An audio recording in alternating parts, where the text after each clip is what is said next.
Welcome back. In section 3, I'm going to discuss and present how I approach and teach minimal music to students.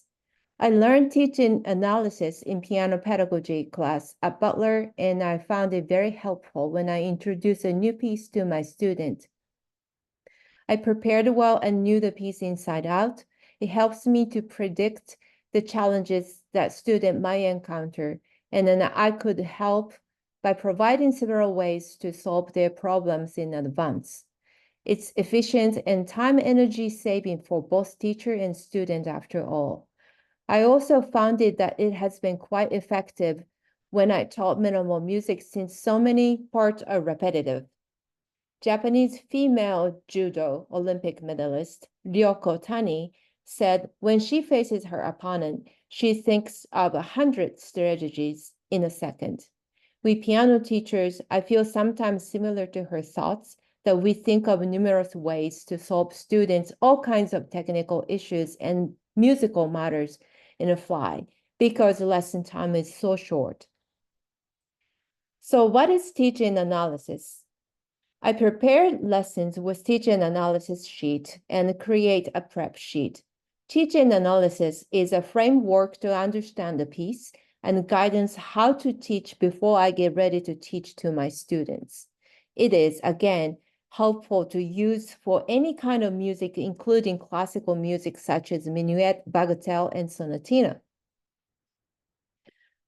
First, you found out that the prerequisites that the student should already know before assigning the new music, for instance, key signatures, tempo marking, and rhythmic values.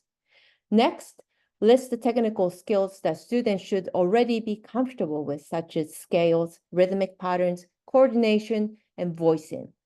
Then you may think of pieces to assign prior to the current piece or pieces that include specific elements. Then analyze harmony, melody, and structure. You may use chord names with letters like G minor, CM7, like C major 7, or Roman numerals if it applies. Also identify the dynamic plans, articulations, and tempo.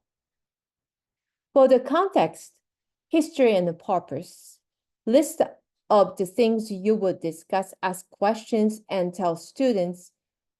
For example, what is ostinato? What is a minuet? Which era minuet was composed or popular, etc. Identify the character, mood, and effect of the piece. Then closely looking at the score to identify the possible technical challenges and prepare possible solutions and possible technical warm-ups.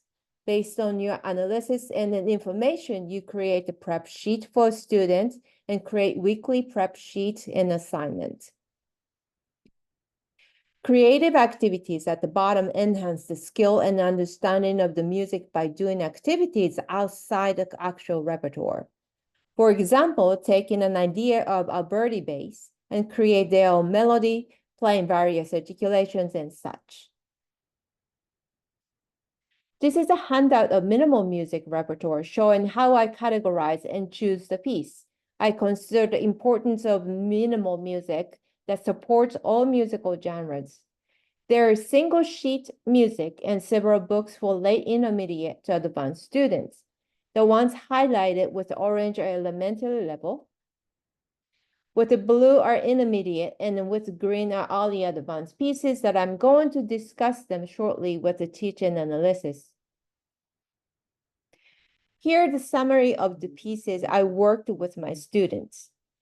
There are 4 elementary pieces, 3 intermediate, and 2 early advanced. You may have noticed that there's a name Sasaki under some of the elementary pieces, which are composed and arranged by me, since there are not many minimal music pieces for elementary students yet. But first, I'm going to introduce Kevin Olson's moving pictures as a totality for teaching analysis. Then I will introduce other music from elementary level to early advanced. You've seen his music earlier when I performed in the workshop. For teaching analysis, I would like to show you what I did. Some of you are already familiar with the system, and then this is just how I analyze the piece. First, I check time signatures. Then if there's anything shifting in the rhythmic patterns to see if any tricky parts in the score. Measure 18 looks different from any other sections. You can easily predict that student will stop there, so we need to prep the section. Next, I check dynamics and more details. Every system has a repeat, which might be tricky and student may get confused. But overall main technical challenges are left and shifting, rhythmic pattern, and measure 18. Based on the information I collected, I make teacher analysis. Students should be comfortable with various 5-finger patterns, some, but left hand shifts, so they need to be comfortable moving around white and black key 5-finger positions. So maybe somewhere around late 2B or 3B in favor method book. For a student whose level is at late 2B, it will be challenging because of the time signature and rhythm. And someone at level 3B, it will be easier, but 1 or 2 challenges. Pieces I would assign prior to this piece would be something similar to Chrissy Rickards' Precarious. Her repetitive perpetual motion in right hand and syncopations in the middle would be helpful to challenge Olson's rhythm. One of the elements in teaching analysis that doesn't quite fit with the minimal music was analyze melody. It is not minuet, nocturne, or sonatina theme. Many minimal musics are repetitive, perpetual patterns, and I'm not sure if I call them melody. So maybe we can call it melodic line. And for the form and structure, also follow the traditional form A, B, A prime. Moving pictures teaching analysis continues to the second page. There's a direction of tempo marking that says quickly, all eighth notes steady throughout. Context, history, and purpose part. I ask students if they have heard the word minimalism. In this case, my student Beatrice has heard about minimalism, but not related to music, just like other students. I played moving pictures for her, and her comment was like, ambient background music, or dramatic collage or montage in movie. The challenges are steadiness throughout the piece.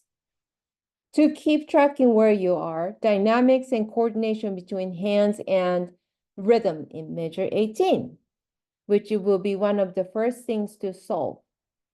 The daily warm-ups will be the rhythm tapping 9/8. Then in week 1, introduce the rhythm of measure 18. It depends on students' ability and how much music to cover in 30 to 45-minute lesson. So here is the first 2 pages of my prep sheet for moving pictures. Depending on the student, teacher and the student can pick any exercise for the student. This prep sheet is very useful for every week to use as a warm-up, plan for the weeks ahead, and really helps teachers understand the music and predict the issues that student may have. You try to find and think of every possible challenge the student may encounter, and found and prepare the solution as many as possible. For the exercise number 6 and 7, right hand melody. Number 7 is the actual melody in the piece. I was predicting that students may stop or slow down at the bar line. So I was hoping that the measure 2 in the number 6 will be helpful to solve the problem. We'll see. Moving pictures prep sheet in page 3 is to reinforce the measure 18. This page can be used for weekly warm-ups. Then number 10 shows that the left hand plays the harmonic intervals with a steady 8-note rhythm. Here, this is how to conquer measure 18 by tapping rhythm. The next one is completely outside the box to have students focus on practice rhythm and the notes very slowly. And in number 4, the dotted half note in left hand is added.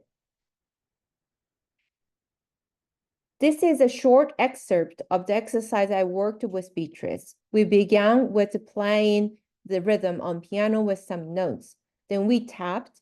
During the lessons and depending on students' mood and condition, I make arrangement in my prep sheet. But it's still helpful to have it so that you can get back on track.